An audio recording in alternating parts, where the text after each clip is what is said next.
It's time to spend 10 minutes with a young lady who grew up in the big smoke of Johannesburg. To talk advertising with us is Nomalanga Mputhi.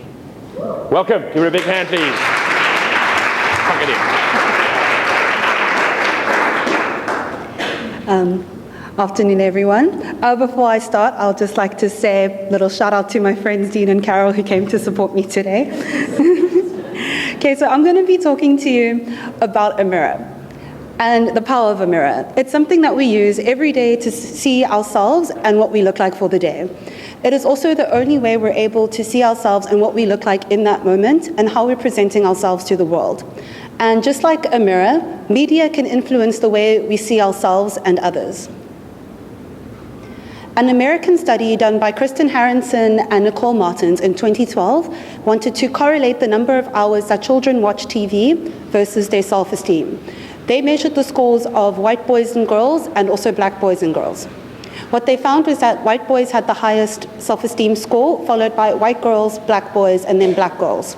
And although the white children watch less TV on average, other researchers have attributed this order of self-esteem to the gender and racial representation in American television programming. And why would this be? Because this is whether a child is watching a cartoon, a series, or an action movie, the main character is most likely to be a white male. So this can boost the white boys' self-esteem because they're able to see themselves in a variety of ways and most likely to be in a positive light. On the contrary, black women are barely showed in American programming, and if they are, they're most likely to be shown as stereotypes, such as the sassy best friend, the help, or some other side character that has no growth but is only there to make the main character shine. A diversity in media specialist called Carlos Corte describes mass media as a teacher. And this is because media and people who are in media have the power to choose who they want to feature in their programming, as well as how they choose to portray these people. And as we've seen, their portrayal choices have a real life effect on the people, as we've seen in the self-esteem study. And if certain groups are constantly portrayed in a certain light, for example, black males are often shown to be lazy, poor, or scary, then others may start to see this as truth, especially if exposed to these images from a young age, and this is even worsened if they don't have real-life exposure to people different from them in real life.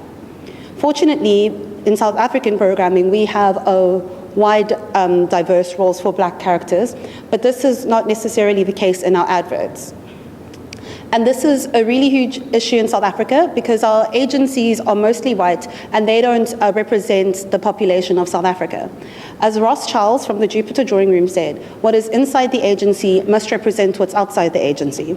And there's a low intake of black people being hired because of the tendency of senior people to hire people similar to them. Not only in terms of race, but in terms of having formalized education, like your standard university degree, which tends to lower the possible intake of black people. And this results in an atmosphere where keeping the so-called old boys club intact is prioritized over having diversity in your agency and also having a wealth of ideas. And this is how we have mostly white agencies where the top positions are filled by white men. And this often creates a huge disconnect between the agencies and the target audience. And this is how we have adverts which fall into using very shallow stereotypes. As part of my research, I wanted to ask other black people for examples of adverts that they thought used really shallow stereotypes and just showed that the creators had no disconnect to the audience. And this following Pep Capfin ad was by far the most mentioned.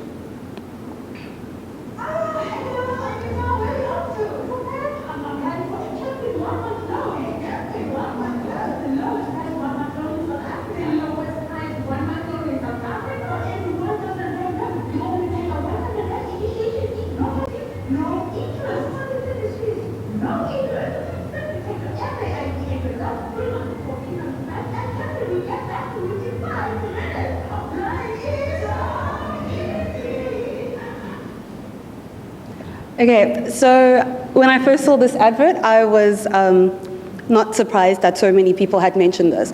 And this is because this advert plays into the big mama stereotype, which we see in various adverts in our country. This involves having a slightly overweight black woman who's overly animated and overly excited about whichever product is being advertised. And as you can see, the members in the crowd also play into the stereotype of portraying black people as also being overly excited and overly animated, which of course does not represent the majority of people in our country. Another common trope which was mentioned is the dancing and singing trope, and I'm going to show you a very recent example.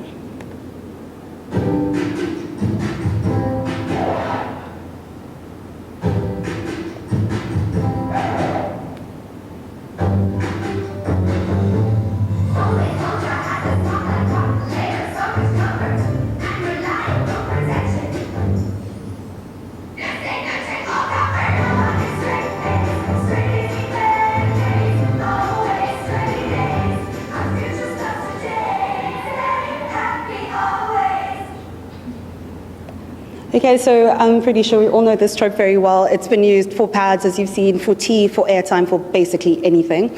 And this is a very problematic trope because what tends to happen is that it seems as if the white creators' only exposure to black people and black culture is from music, TV. So it kind of creates the impression that we're singing and dancing all the time, which of course is not the truth.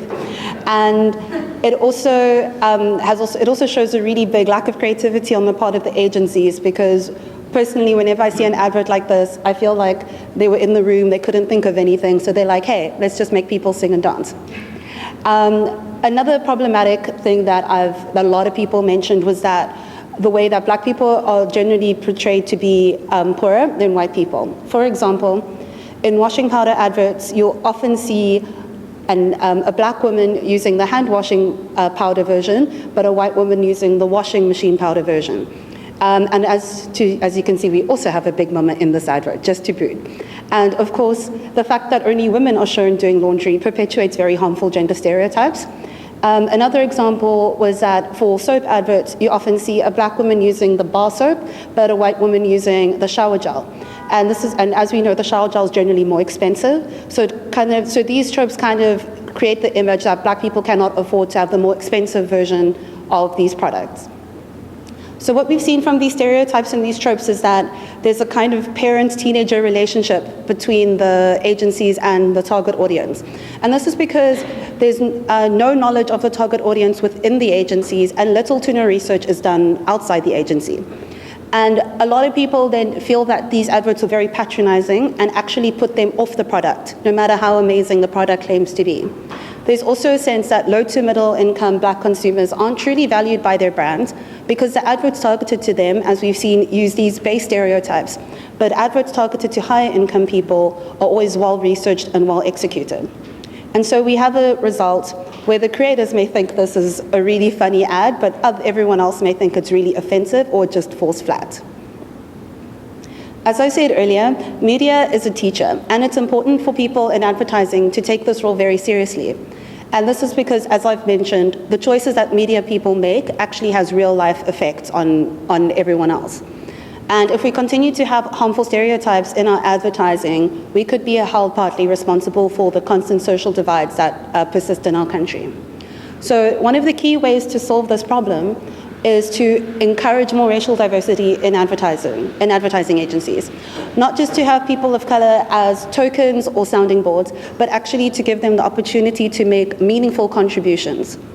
And having more people of color in your agencies will lead to more insightful thinking and lead to better targeted messaging.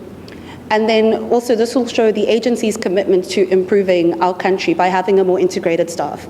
It's also very important for senior members of agencies to listen to their teams, especially if their members are part of the target audience or know more about the target audience.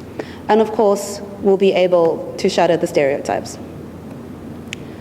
A mirror is something that we look at every day to see ourselves and how we're portraying ourselves to the world. And just like a mirror, media can influence the way we see ourselves. So let's make sure it truly reflects who we are. Thank you.